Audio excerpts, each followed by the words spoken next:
Así que vamos a hablar hoy de un tema de un bien escaso. ¿Sabes qué es un bien escaso?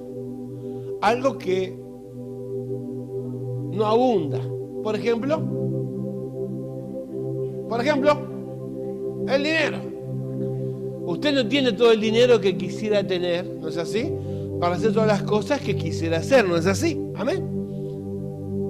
Y por más que sean cosas buenas y deseables, a veces el dinero es un bien escaso. También la salud pasa los años y es un bien. Uno cuando es joven arremete contra todo, ¿no es cierto? Se come todo y va a todos lados, pero cuando ya es un poco más grande, la salud no es lo mismo que cuando uno era joven, digamos, en su gran mayoría, ¿no? ¿Y qué otro bien escaso puede haber? Yo tengo un bien escaso que es espiritual, al cual deberíamos sacarle un poco de lustre en este tiempo, porque a veces lo tenemos pero está como derrumbado, ¿sí? ¿Cuántos conocen un producto que se llamaba Brazo? La mitad no lo conoce, así que se lo voy a explicar. Y esto es una predicación vintage, no, pero yo iba con mi tía y con mi mamá, que la tengo acá presente. Una de las salidas que teníamos clásicas era el cementerio de Libertad, al cementerio viejo. Era una salida clásica. No me sople la anécdota, hermana. Entonces íbamos a ver a nuestros abuelos, etcétera, etcétera. Y yo era chiquito, tenía la edad, ponerle de Tiago, así. Yo iba y ellas hacían, ¿no? Iban a poner las florcitas y qué sé yo, y llevaban un producto que era como una pasta líquida, donde como decía acá la hermana, se ilustraba todo lo que era bronce, ¿no? O sea, ¿qué es lo que pasa con el bronce? Si usted no tiene un cuidado necesario durante todo, ¿no? No digo diariamente, pero que de vez en cuando hay que pasarle el brazo porque si no se opaca, ¿sí? Usted le pasa el brazo y el bronce, que el bronce eran de las placas, ¿no? Entonces ese bronce, cuando usted le pasaba ese producto, quedaba brillante. ¿Cómo hace la gente que vive en los edificios, en Capital, y que son, ¿no? los porteros que andan, todo el día andan con la franelerita? Bueno, permanentemente andan tratando que ese bronce, que a veces se manosea o se salpica con la lluvia, quede siempre brilloso, ¿no? Es un poco la alegoría que trato de traerles para este bien escaso que es, en este tiempo, es el temor de Dios. Un respeto a Dios donde vamos a ver 2 o 3 versículos, pero mi intención es que le pasemos el brazo espiritual a este bien escaso que es el temor. ¿Qué es el temor de Dios? La Biblia habla de los miedos y del temor en 2 planos distintos. Lo primero, ya lo vimos hace como 1 mes y medio atrás, 2 meses, lo vimos con los jóvenes, lo vimos acá, claves para vencer el temor, que es el miedo, ¿sí? Los cristianos vienen a veces con temores, con miedo, y la Biblia enseña cómo el cristiano puede librarse de este espíritu de temor, ¿sí? Amén. Pablo enseña que está el espíritu de temor y le dice, mire, ustedes no están para estar otra vez en temor, sino la respuesta al temor no es el optimismo, ni la buena onda, ni la buena vibra, sino es adoptar, apropiarse del espíritu de adopción que dice Pablo. Amén. creo que ya lo prediqué alguna vez, y si no, me lo pide, que tenemos todo un PowerPoint. El único PowerPoint que hicimos, no sé, en 20 años es ese.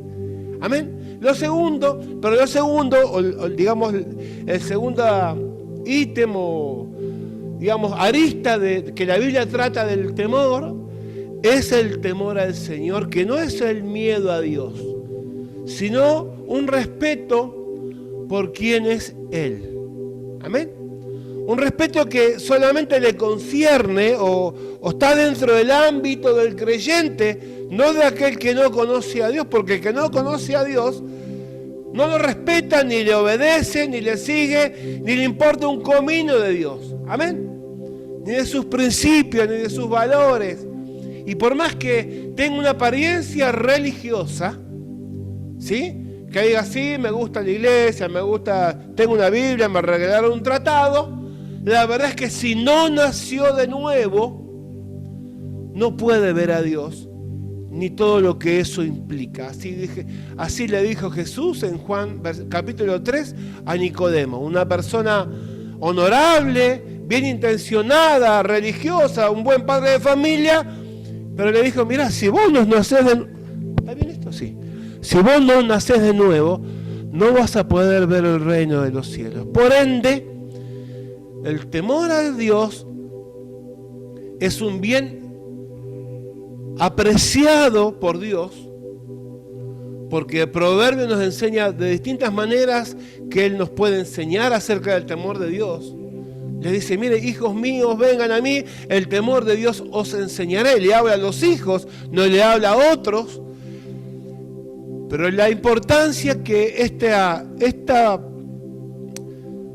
temor de Dios tiene que tener en la vida del creyente.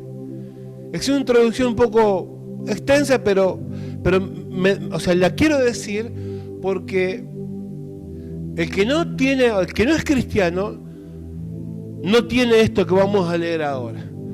La Biblia declara que hay dos tipos de personas, el creyente y el impío. No hay un abanico de personas distintos. Hay dos personas para Dios. El creyente y el impío. El impío es aquel que por más que tenga un revestimiento de cristiano o adopte cierta moral cristiana, si no nació de nuevo, que es arrepentirse de todo corazón y volverse a Dios de todo corazón, no tiene manera de poder respetar y amar a Dios. Amén. Porque eso es solamente de cristiano. Dicho esto, vamos a empezar esta lectura.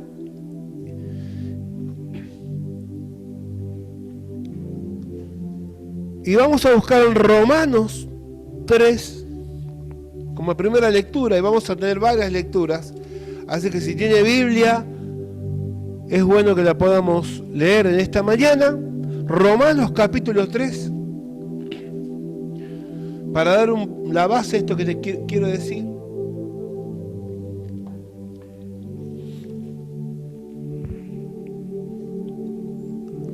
Romanos 3 del 9 en adelante. ¿Sí? ¿Llegaron? Romanos. Dice así. ¿Qué pues? ¿Somos nosotros mejores que ellos? De ninguna manera. Pues ya hemos acusado a judíos y a gentiles que todos están bajo pecado. Como está escrito, no hay justo ni aun uno. No hay quien entienda, no hay quien busque a Dios. Todos se desviaron, a una se hicieron inútiles. No hay quien haga lo bueno, no hay ni siquiera uno. Sepulcro abierto es su garganta, con su lengua engañan. Veneno de áspides hay debajo de sus labios. Su boca está llena de maldición y de amargura. Sus pies se apresuran para derramar sangre. Quebranto y desventura hay en sus caminos, y no conocieron el camino de paz.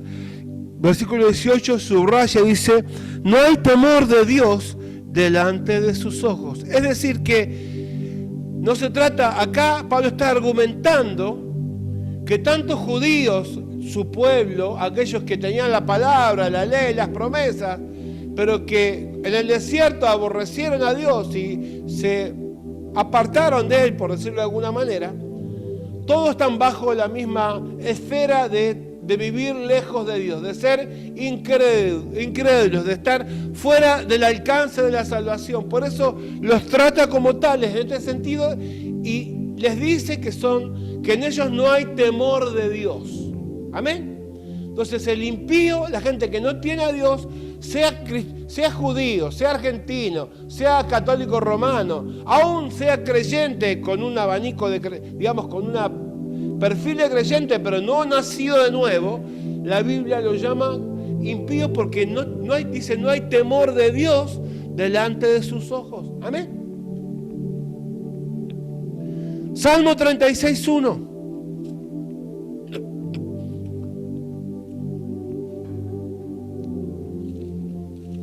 Salmo 36:1.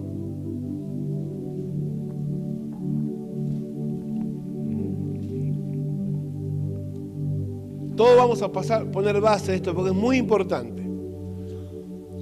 Dice así, 36, verso 1.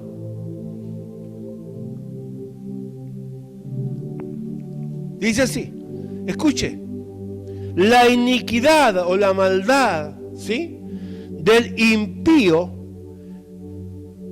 me dice al corazón. ¿Qué le dice? No hay temor de Dios delante de sus ojos. ¿Qué quiere decir esto? La vida, la actividad, el vocabulario, el perfil, las tendencias, los deseos del corazón de aquel que no tiene a Dios, para aquel que tiene a Dios es visible, es manifiesta. Usted se da cuenta que alguien no tiene a Dios por algo en especial, porque en sus actitudes, en sus palabras, en su perfil de vida, dice que no tiene temor, no hay respeto a Dios en ninguna de las áreas de su vida que le competen. Amén. No le interesa nada de Dios.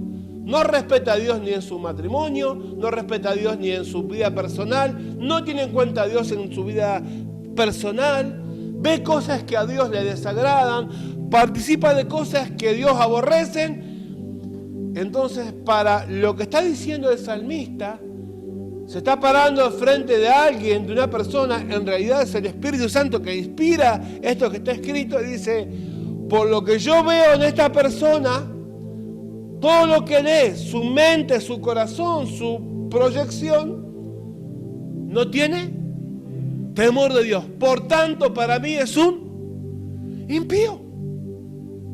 ¿Está claro eso? Es importante esto, para sentar base. Y sigamos leyendo. Fíjense cómo es la perspectiva de una persona que no conoce a Dios.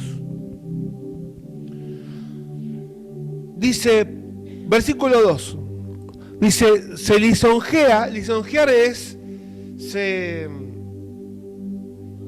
regodea, gracias Gaby, hace alarde de que no conoce a Dios. ¿Sí? No es que tiene temor de Dios por las palabras que dice, por cómo se conduce con su esposa, o con sus hijos, o con quien sea. De ninguna manera tiene ese freno. Por el contrario, dice, se lisonjea, ¿qué dijiste, Gaby? Se regodea, ¿sí? Se explaya cada vez más en cuanto a este tipo de actitudes. Dice, se lisonjea por tanto en sus propios ojos. Dice, de que su iniquidad, su maldad, no será hallada y aborrecida. Es decir, él cree que nunca va a ser descubierto. Que si se manda una macana, puede esconderse, puede mentir, y después de esa mentira, si lo descubre, puede hacer una mentira más grande para tapar la anterior. Tiene esa mentalidad, esa manera de ser impía, si lo pudiéramos resumir, es la palabra impía. Es una palabra un poco extraña y antigua, pero resume lo que es una persona sin Dios. Dice de que su iniquidad no será hallada y aborrecida. Las palabras de su boca son, ¿qué cosa? Son maldad y fraude. ¿Qué es el fraude?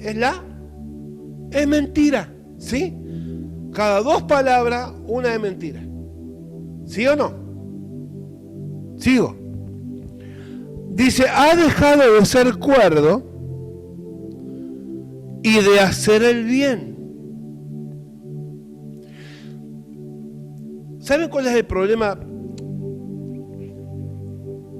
del ser humano? Uno de los problemas, ¿no? Y nos encontramos a veces compartiendo el Evangelio, la matriz del Evangelio, es que las personas creen que son buenas. ¿No es así? O sea, vos hablas con una persona, le hablas de Jesús, le hablas de la salvación, le hablas de la sanidad y de otras cosas asociadas con el Evangelio, están todos de acuerdo. El problema surge cuando vos enfrentás a la persona que no tiene a Cristo y le decís, mirá, la Biblia dice que vos sos malo, que vos sos un mentiroso, porque el que dice mentiras, ¿cómo se llama? ¿Cómo? ¿Cómo? Mentiroso. ¿Sí? Es una lógica simple, pero cuando uno quiere explicarle a otro la naturaleza de su propio pecado, le podés preguntar, Yolanda, por ejemplo, ¿cuántas veces mentiste la última semana? A quien sea. Y la gente se va a encontrar con una realidad innegable, ¿no es así? Y dice, wow, no, y muchas veces. ¿Y cómo se llama la persona que miente? Es fuerte, ¿no? ¿Sí o no? Y entre nosotros es fuerte. ¿Se imagina aquel que contrastás con esta verdad? Entonces, el problema es que una de las cosas que la persona que no tiene a Dios le suceden es que no tiene conciencia de que es un mentiroso. Por decir uno de los 10 mandamientos, ¿no? Por citar a 10. Si tuviéramos que citar los 10 mandamientos, todos traspasaron los 10 mandamientos. Pero empecemos con uno y vos te vas a dar cuenta que las personas, que los impíos, las personas que no tienen a Dios, son mentirosos por naturaleza. ¿Sí? Medita sobre su cama, ha dejado de ser cuerdo y de hacer el bien. Verso 4. Léalo conmigo porque es muy interesante esto. Dice, medita, ¿qué cosa? Maldad sobre su... ¿Qué medita? ¿Sabe lo que es meditar? ¿Cómo? Es pensar, es preparar un plan. Es decir, usted está, no digo usted porque espero que sea creyente y estas cosas le vamos a pasar el lustre para que usted entienda que el creyente no tiene que participar de estas cosas. Amén. Usted no está, diseñado para que por la noche usted mientras se acueste diseñe un plan de venganza contra aquel que le hizo mal. Amén. El impío hace eso. El que no conoce a Dios. Pero usted está acostado de noche y en vez de asociarse con esa promesa, en paz me acostaré y asimismo dormiré, porque solo tú, Señor, me haces vivir. Entonces usted duerme como un tronco, un angelito tronco. ¿Viste? Amén. Pero el impío se acuesta y por ahí se enojó contra la esposa, supongamos que sea la esposa, ¿no? Y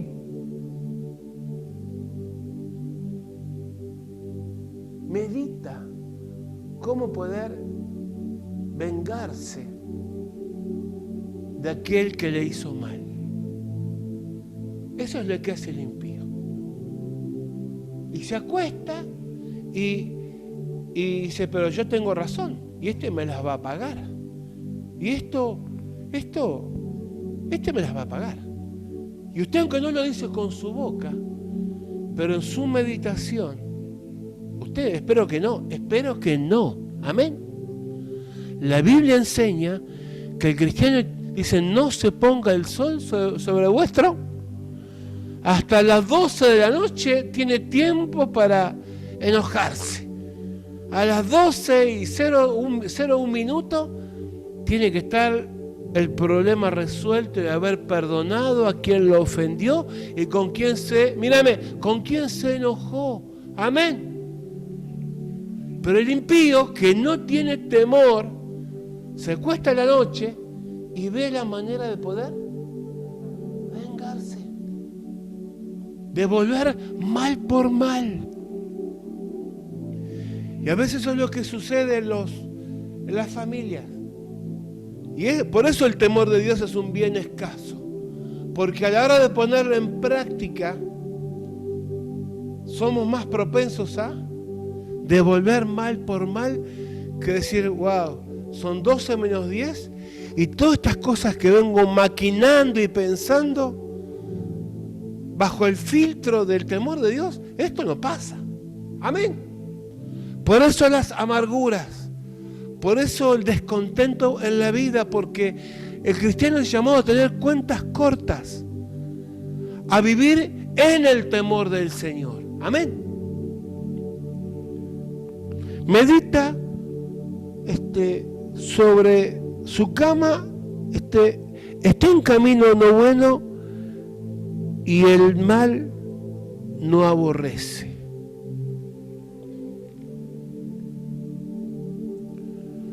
Amén. ¿Estamos bien por ahí?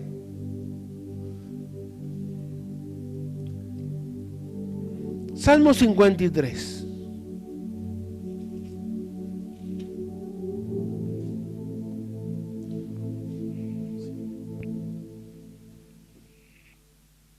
Otra vez Salmo 53. Dice así. Otra vez hablamos del necio, del impío, ¿sí? Dice el necio, ¿dónde? En su corazón. El impío, ¿qué cosa? No hay Dios, ¿eh? Un poco para afirmar lo que estamos diciendo, ¿sí? No hay Dios. No tengo que dar cuenta a nadie. Hago las cosas como sin temor de Dios. Pero para el creyente, Dios tiene otro plan. El creyente tiene, cuando recibe a Cristo en su vida, en su corazón, en el paquete viene algo que se llama temor de Dios. Un respeto a Dios que antes no tenía. Una actitud para Dios, para con Dios, que es inusual en el mundo. ¿Sí? Inusual. En el mundo usted va a buscar y no nada, ni en los gobernantes, ni en las familias, ni en los matrimonios, ni en los distintos estratos de la sociedad hay temor de Dios porque no les importa a Dios. Pero en la sociedad cristiana, en el ambiente cristiano, en una familia cristiana, en un matrimonio cristiano, sí, este bien escaso porque afuera no hay y adentro está como enmohecido, está como, en vez de brillar, está ahí opaco. Y no digo que usted no lo tenga, ni yo lo tenga, solamente que le debemos dar en estos días no blem, porque el blem no es tan fuerte, ¿no? El blem es para la madera. El brazo es abrasivo, es decir, el brazo va en un sentido, va a raspar sobre ese bronce y va a dar brillo. Y usted es llamado a brillar en el Señor. Amén. No a vivir una vida opaca, devolviendo mal por mal, ni orando solamente por aquellos que le hacen bien. Jesús enseñó que oren por sus enemigos. ¿Sí o no? Oren por aquellos que los persiguen. ¿No dijo así el Señor? ¿Sí? Denle un plato de comida a aquellos que los persiguen.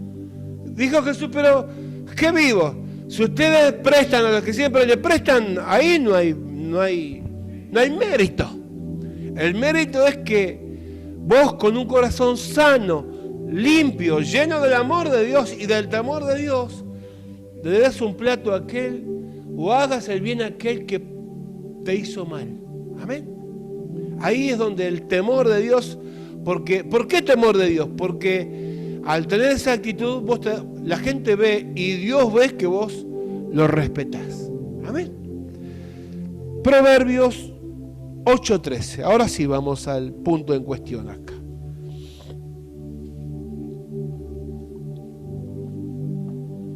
Proverbios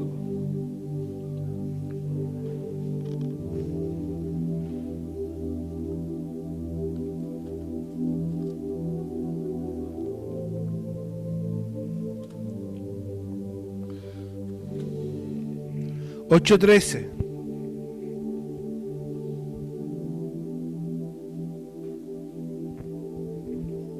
¿Lo tiene? ¿Sí? Vamos llegando. Vamos cantando hasta que baje el poder. Vamos llegando a la lectura. Dice, el temor del Señor es, ¿qué cosa? Aborrecer el mal. Número 1.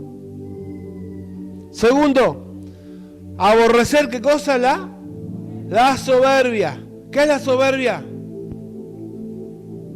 El orgullo. El orgullo. Mire, vamos a decir, ¿sí? Aborrezcamos primero nuestro orgullo, antes de aborrecer el orgullo de los demás. Empezamos por casa, ¿no? Empecemos a lustrar el temor de Dios en nuestra vida. Primero, Dios dice acá en su palabra que el temor de Dios es aborrecer el mal. Segundo, aborrecer, ¿qué cosa? La soberbia. Tercero, la arrogancia. Y cuarto, ¿qué cosa? El mal camino. Ahí está un distintivo de un hijo de Dios. ¿Sí? Amén. Entonces, no voy a explicar porque es simple de entender, pero vamos entendiendo para qué lado vamos, ¿no? ¿Sí? Cuando usted es un hijo de Dios, dentro el Espíritu Santo viene para hacer más sensible algo que está dentro suyo, que es la conciencia. Y usted tiene que hacerle caso al Espíritu Santo, a la palabra, y ese, no digo órgano, eso que usted tiene que es conciencia, que es la conciencia, que es el conocimiento de usted mismo, y Dios lo pone, mirá, esto no lo hagas. Yo te pongo esto, el Espíritu Santo, para que aborrezcas el mal, para que aborrezcas tu propia soberbia. ¿Sí? Amén. Para que Dios te manda esto para que entiendas que el temor de Dios tiene que ser algo prioritario en tu vida y en la mía. Amén. Prioritario. Y cuarto dice, y la boca perversa, ¿qué cosa? Aborrezco. ¿Qué es la boca? ¿Quién se anima? ¿Qué es la boca perversa? Malas palabras, ¿no? ¿Qué más? Chismerío, ¿sí? Que no sea mal al prójimo. Gracias. Los chismosos, ¿sí? Los que están, a veces, ahora el chisme es más técnico, ¿no? Más tecnificado, ¿no? Ahora no es chucu chucu porque por ahí estamos a tantos kilómetros y ¿viste lo que pasó? ¿Viste que esto? ¿Viste que lo otro? ¿No es así? Tenemos el WhatsApp que a veces es un infierno y a veces es una bendición, ¿no es así? ¿Amén? ¿Y cómo es tu WhatsApp? ¿Es de arriba o es de abajo? ¿Es del cielo o es del infierno? Dice la boca, ¿qué dice? Perversa, ¿qué cosa? Aborrezco. Wow.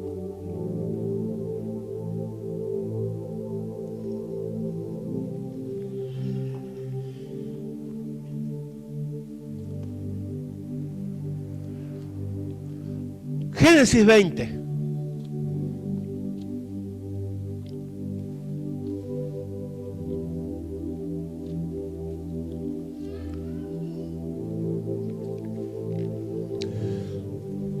Génesis 20. ¿Por qué vamos a leer este corto pasaje y les explico lo que es? En este momento, o sea, Abraham, era una historia de Abraham y Sara, ¿sí? Siempre me llamó la atención este pasaje porque va a un lugar, Abraham que conocía a Dios, que tenía conocimiento de Dios, no sé por qué razón cayó en otro lugar que se llamaba Gerar. Escuche. No sé por qué a veces los cristianos caen en lugares donde después se preguntan, ¿yo qué hago acá? ¿Yo qué hago acá? ¿No? ¿No le pasó alguna vez? Por ahí una reunión familiar y usted tiene el Señor en su vida. Y de repente en la reunión familiar, ¿no? Y te mandan la cumbia villera, te mandan, viste, el reggaetón, donde hablan solo de sexo, de sexo ilícito y de que con esta, con la de arriba, con la de abajo, con la del costado. ¿Y usted no se siente un poco raro a veces en esos lugares? ¿No se siente un poco raro? ¿Sabes por qué te sentís raro? Porque vos sos harina de otro costal. Amén. El problema es si vos te sentís cómodo con todo ese menjunje que no es de arriba, sino es de abajo, a veces nos pasan esas cosas, ¿no es así? Nos pasan. Sí, bueno, la cosa es que Abraham va a este lugar. Era un poblado, ¿no? Había un rey que se llamaba Abimelech. Escuche. Y cuando vieron a Sara, que se ve que Sara era la pampita del oriente, era en ese momento. Era una bomba, se ve. Cuando entra Sara al pueblo, se ve que la miraron, la relojearon todo. Y eso que las orientales no tenían mucho, pero se ve que era muy linda la mujer. La cosa que le llegó a oídos del rey, que Sara era un bombonazo.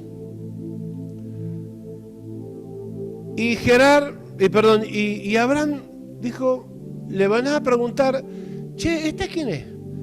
Y él, temiendo que lo mataran para que se quede con su mujer, dice, esta es mi hermana. Me dijo, ¿esta es tu hermana? Listo, venga para el rey. Se la llevaron a la corte del rey porque el rey la quería para él. Escuche. Cuando el rey la toma,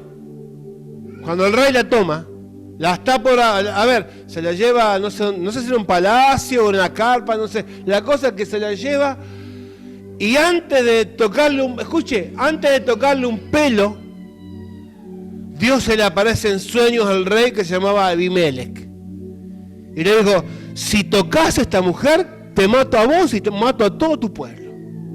Porque esta mujer tiene marido. Amén.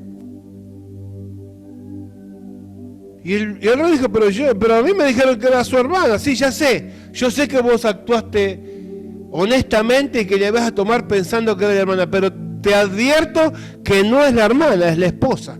Así que si la tocas, te liquido. Así le dijo Dios. Léalo acá. Para que sepa, miren, para que la gente sepa, entre otras cosas, lo voy a decir esta mañana, que sepan que el pacto matrimonial delante de Dios tiene un peso terrible. Amén. Claro, vos vas al mundo y ahora es un todos contra todos. ¿No es así? Pero para Dios, acá Dios se presenta delante del rey y le dijo, ojito con lo que vas a hacer, porque la tocás y te liquido. Así nomás le dijo. La cosa es que lo llaman a Abraham delante del rey y le dice, ¿cómo me haces esto? Casi la toco, si Dios no interviene, me habla, yo casi muero yo y muero toda mi gente. Y Abraham le dice así, yo tuve miedo porque cuando entré a este lugar, vi que la gente que estaba acá no tenía temor de Dios. Amén. Entonces, ¿por qué te traigo este ejemplo? Porque tenés que tener cuidado donde vos te metés. No sea cosa que te metas en un lugar, tengas relaciones inapropiadas para un hijo de Dios, llámese como se llame, donde las conversaciones, las miradas, lo que desean, lo que anhelan, estén fuera del propósito de Dios. Amén. Y Abraham, como era un tipo que conocía al Señor un poco, y entró y dijo, uy, ¿dónde me metí? Ahora, en vez de recular y retroceder y volverse por su camino, dijo, bueno, ya que estamos en el baile, bailemos. Escuchá este ejemplo que es muy importante. No te metas en lugares donde Dios no está allí. No tengas relaciones, tenemos que tener relaciones normales porque estamos en este mundo, ¿no? Pero no tengas intimidad con aquellos que no les interesa nada de Dios. Abraham le dijo, el problema acá es que no hay temor de Dios en esta gente. Por eso la querían agarrar a la mujer, sea como fuere. Así que tenés que tener cuidado por dónde te metes. Amén. Amén. Tengo una lectura más, si ustedes me permiten. 1 Corintios 7:1.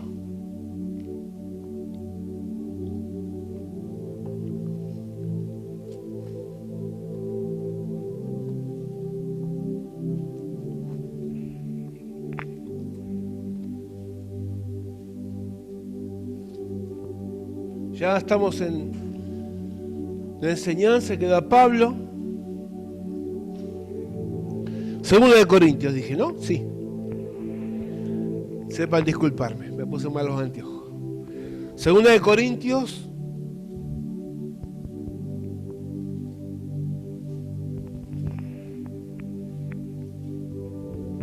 7:1. Y vamos a leer, mis queridos hermanos queridos, capítulo 6, verso 14 en adelante, para después entrar en esta lectura de 7:1, ¿sí? Porque es importante leer esto. Dice, no os unáis, ¿lo tienen? ¿Tienen su Biblia? Ninguno cierra es muy importante esta lectura. No os unáis en yugo desigual con los incrédulos, porque qué compañerismo, tiene la justicia con la injusticia. ¿Lo tienen? ¿Sí? ¿Llegamos todos? ¿Esperamos un poquito entonces? 2 Corintios 6:14. Perdónenme. A ver ahora. No. Gracias. No, sí. Ya me quiero ir de vacaciones, no sé si se dan cuenta, ¿no?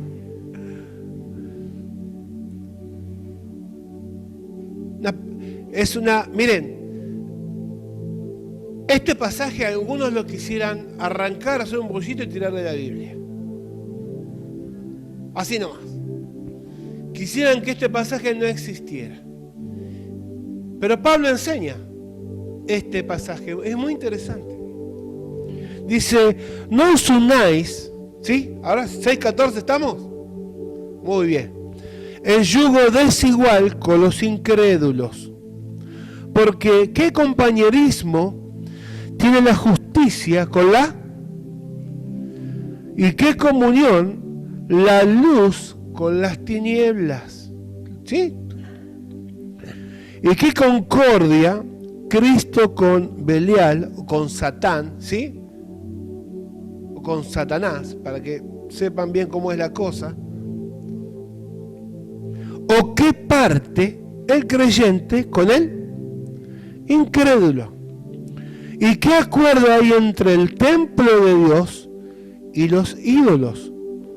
Porque vosotros, escuche, sois templo del Dios viviente. ¿Qué son ustedes, mis queridos? ¿Qué sos vos? Templo, ¿qué? Del Dios viviente. Como Dios dijo, habitaré y andaré entre ellos y seré su Dios y ellos serán mi pueblo, por lo cual, es decir, por tanto, por lo cual, allí viene la advertencia o el consejo de Dios, salid en medio de ellos y apartaos, dice el Señor, y no toquéis lo inmundo, ¿y qué? Y yo os recibiré, y seré para vosotros por padre, y vosotros me seréis, ¿qué cosa? Hijos e hijas, dice el Señor Todopoderoso. Ahora sí, capítulo 7, verso 1. ¿Por qué leí anterior? Porque es la conclusión a lo que Pablo quiere llegar en ¿sí? De esto que dijo, de esto que habló recién. Así que, amados, puesto que tenemos, ¿qué cosa? Tales promesas. ¿Cuáles son las promesas? De que Dios iba a habitar en tu vida, de que sos templo del Señor, amén, de que tenés promesas en Cristo. Esas cosas que son parte de tu herencia en Cristo, tenés que pasarle el brazo espiritual, esas promesas, ese deseo de Dios, ese propósito de Dios. Y dice, así que, amados, puesto que tenemos tales promesas, limpiémonos de toda, ¿qué cosa? Contaminación de carne y de espíritu, perfeccionando la santidad en el temor de Dios. ¿Cuál es la explicación de todos estos pasajes que leímos? Al cristiano se le aconseja que no haga yugo desigual con los incrédulos. En cuanto a sus gustos, sus preferencias, sus amistades, su novia, su futuro esposo, su esposa que tenga. Amén. Hola. Amén. Porque no hay comunión entre las tinieblas y la luz.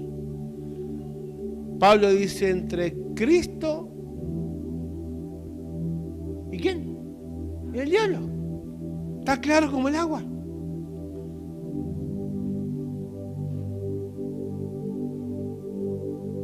Para que esto te suceda, o para que vos entiendas esto de una manera más acabada, hay un marco de referencia general que es el temor al Señor.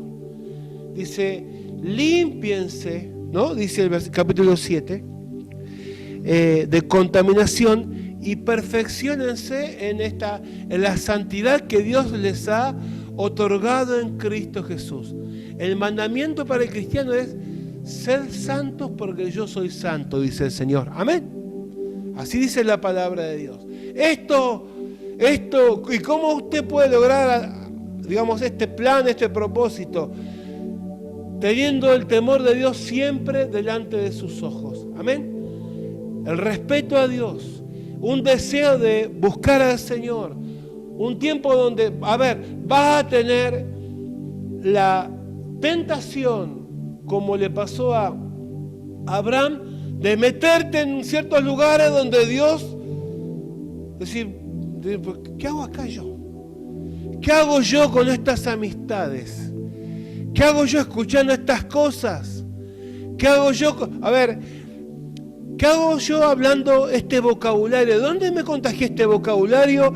Yo no digo que hay que hablar todo el día hablando salmos y proverbios y recitando la Biblia. No estoy hablando de eso.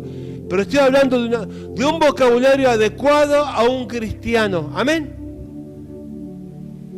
Y a veces la junta, ¿sí? Digo la junta, y a veces nos contagiamos vocabularios y actitudes para no quedar mal con los emisarios del otro lado, ¿sí?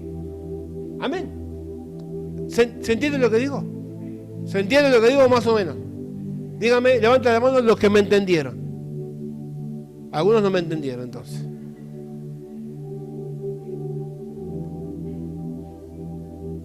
Hay que, está bien, no me manera de decir, hay que ilustrar, hay que agarrar el brazo espiritual y pasarle lustre al temor de Dios. Si sos cristiano, cristiana, debemos afinar estas cosas. Como le pasó a... Traje este ejemplo, el de Abraham, porque es muy gráfico. Muchos cristianos, cristianas, cualquiera de nosotros, sin querer, o vaya a saber por qué razón, nos metemos en un lugar X, digo, ¿no? O en conversaciones, o en lugares donde vos te preguntás, ¿y ahora qué hago acá? Estás metas, meta.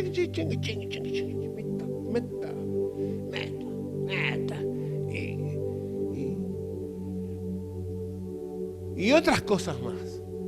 Y que lo que cantan, lo que hablan, lo que dicen, poco tiene que ver con Dios. Entonces, ahí hay que ilustrar un poquito, con brazo espiritual, el temor de Dios. El temor de Dios, el de Dios es como un freno a estas cosas. Un freno a estas cosas. Abraham sabía, pero se metió igual. Dijo, bueno, ya que estoy en el baile, nada. Vos tenés la oportunidad en Cristo de que si te das cuenta que no es un lugar donde recular y andar para otro lado. Amén.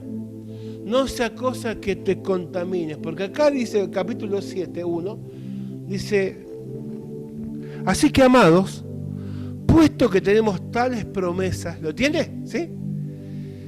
Limpiémonos de toda contaminación. ¿El cristiano se puede contaminar? ¿Sí o no? Sí. En la carne. ¿Y qué más? ¿En él? En el espíritu. Así que abrí los ojos, papá. Y otra vez que el temor de Dios en este año sea tu norte. Amén. No seas como la gente que no conoce a Dios, que ya está, ya fue. Usted es cristiano, usted es un hijo de Dios, lavado con la sangre de Cristo. Y sobre usted reposan las promesas de Dios, los dones del Espíritu Santo. Pero Dios no le va a dar dones a alguien que no le interesa nada de él. Amén. Que lo único que le interesa es que no importa que el bronce esté opaco. No te acostumbras a vivir opaco en la vida, amén. Buscá la santidad, dice acá la palabra de Dios. Buscá el amor de Dios. Buscá el temor de Dios. Pedile a Dios que si por alguna razón está medio sin brillo, que puedas en este 2020 puedas brillar. Amén. Ustedes son la luz del mundo. Ustedes son la. Ahora, si te juntás con los incrédulos, que sea para predicarles de Cristo. Amén. Si vas te toca ir porque te medio que vas, porque no te queda otra, porque a veces no te queda otra, sea para hablarles de Cristo. Amén. Entonces, mirá, hay una eternidad. ¿Qué vas a hacer con eso? Amén. Y no para participar de las obras infructuosas de las tinieblas. La Biblia enseña antes reprenderlas, dijo el Señor. Amén.